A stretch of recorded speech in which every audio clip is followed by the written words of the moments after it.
ইফতারির সামনে রেখে দোয়া কবুল হয়। বিশ্বাস হয়? কি সামনে রেখে? সামনে ইফতারি। বসে থাকে আমরা তৃষ্ণায় সারাটা দিন, ছাতি ফেটে যায়। আল্লাহ দেখে, দেখতে দেখতে আল্লাহর একটা সফট কর্নার তৈরি হয়। এটাই সুযোগ কাজে লাগানোর, ঠিক কিনা?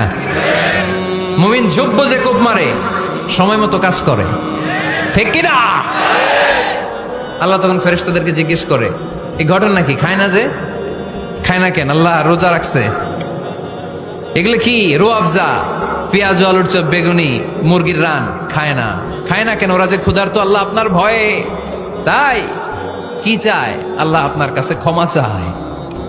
ক্ষমা চায়, আল্লাহ রহমতের দরিয়ায় জোশ খেলে যায়। আল্লাহ তখন বলে, আমারে দেখছে নাকি ওরা? ফেরেশতারা বলে, না দেখে নাই। আমার জান্নাত জাহান্নাম দেখেছে? না দেখে নাই। আমারে না দেখে, জান্নাত জাহান্নাম না দেখে আমার এত ভয় করে। যাও, আজকের এই রোজার বিনিময়ে এখন বান্দা যা চাইবে সব কবুল করে নেব।